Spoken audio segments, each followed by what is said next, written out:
Je ne vous cache pas que depuis que la relique de la Sainte Croix est désormais régulièrement présente sur l'autel tous les dimanches,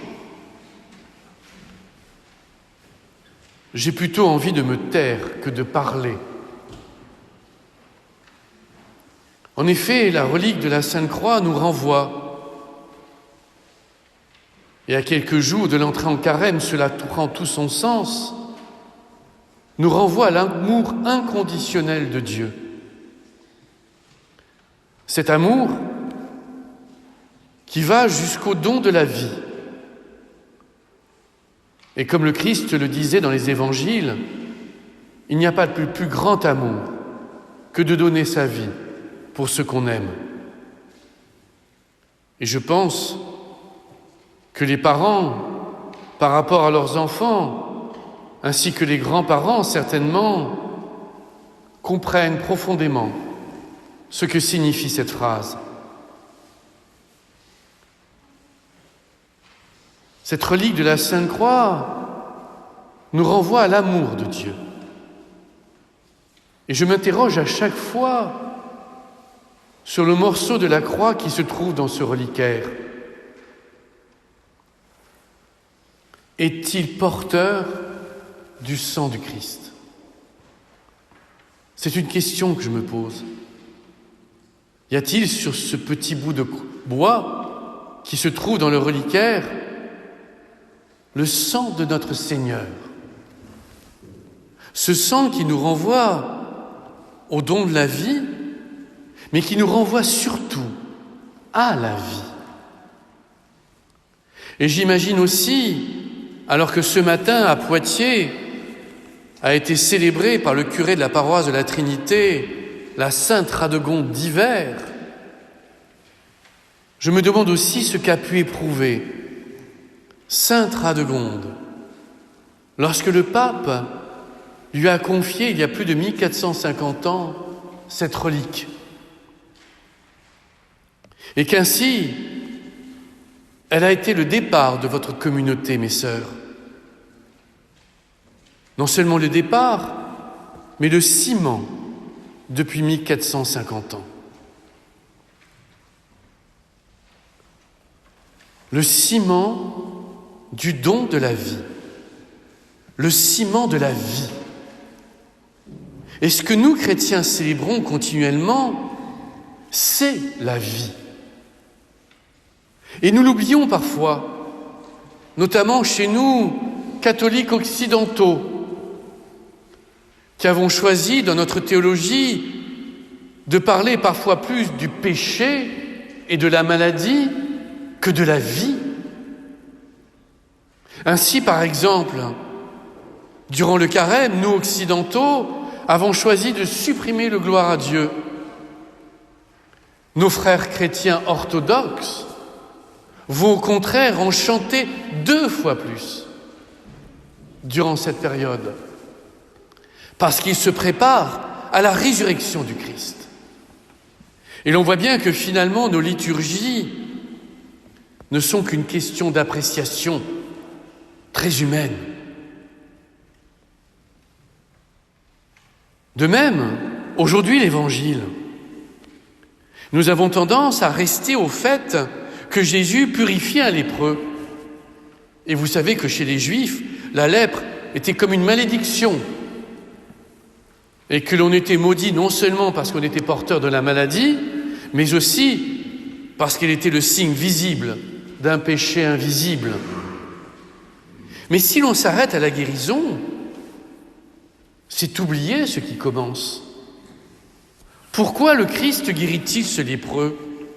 Pourquoi guérit-il les paralysés, les aveugles ? Pourquoi ressuscite-t-il des morts ? Pour la vie. Parce qu'après cette guérison, le lépreux va vivre. Et grâce à cette guérison, sa vie ne sera plus la même. Sa vie sera illuminée.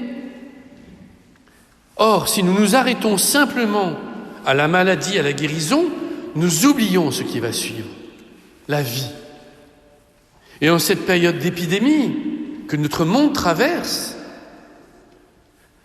c'est vers la vie qui va suivre que nous devons orienter notre regard. Dès lors, la lettre de saint Paul aux Corinthiens peut-elle d'une grande aide? En effet, nous passons beaucoup de temps, pas vous mes sœurs, mais nous dans ce pauvre monde, à préparer notre retraite par exemple, pour avoir suffisamment de fonds pour vivre le mieux possible. Nous avons les uns les autres beaucoup d'appareils électroniques qui nous font gagner du temps. Gagner du temps ou perdre du temps? On peut se poser la question, vu le temps que nous passons sur nos téléphones portables, nos tablettes ou nos ordinateurs. Et nous oublions que le temps dégagé par l'électronique, que tout cela devrait nous permettre au contraire de rendre grâce à la vie qui est la nôtre à chaque instant. Et c'est pourquoi Paul nous dit, de manière extrêmement provocante pour nous aujourd'hui, tout ce que vous faites, manger, boire ou toute autre action, faites-le pour la gloire de Dieu.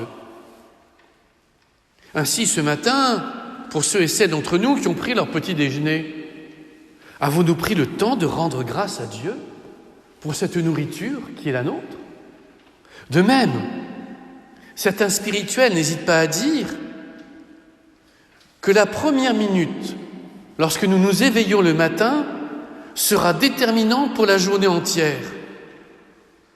Cette minute où nous ouvrons les yeux sur un jour nouveau.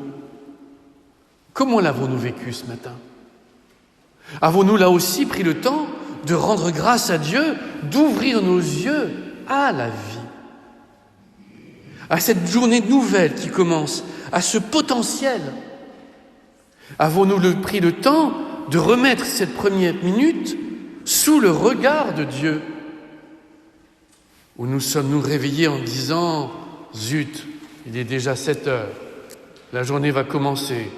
Oh chouette, c'est dimanche, je n'irai pas travailler. » Vous imaginez tous les discours qui sont souvent les nôtres le matin?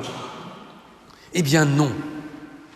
Si nous prenons conscience que la vie est le centre de tout, et de la vie chrétienne, qu'il en est le cœur, alors chaque minute de la vie est sacrée, comme cet instant.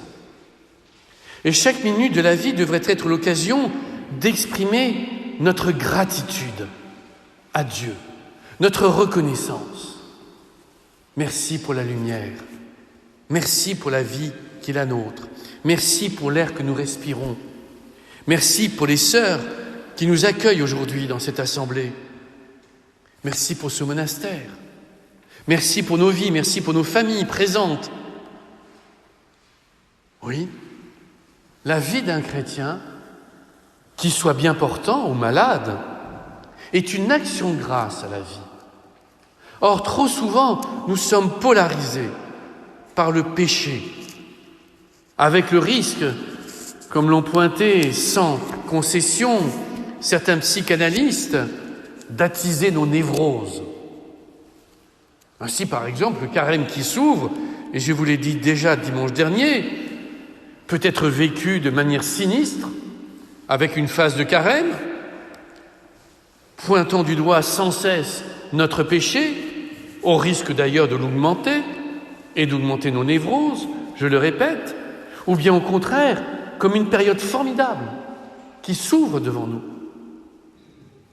Je vous l'ai dit dimanche dernier, personnellement, et plus encore en cette période d'épidémie, j'ai choisi de vivre le carême qui va s'ouvrir, au contraire, de manière pleine de vie. Et le fil directeur du carême sera cette année faire fleurir la vie, faire fleurir notre vie. Et pour cela, Paul nous donne encore une piste. Imitez-moi comme moi, j'imite le Christ. Nous avons besoin, nous pauvres humains du XXIe siècle, d'avoir des modèles. Et c'est pourquoi l'Église nous donne des saints, des saintes en modèle. C'est pourquoi aujourd'hui, nous fêtons Sainte Radegonde à travers cette fête de la Sainte Radegonde d'hiver. Que pouvons-nous imiter de Sainte Radegonde, 1450 ans plus tard? Les sœurs le savent certainement plus que moi. Que pouvons-nous imiter de son audace? Ou bien de sœur Agnès, la première mère abbesse, sauf erreur de ma part? Que pouvons-nous imiter de saint Cyril et Méthode, les patrons de l'Europe? Sommes-nous artisans d'unité là où nous sommes, ou de division? Oui, vous le voyez, le christianisme est un oui à la vie continuelle. Puissions-nous ne jamais l'oublier. Amen.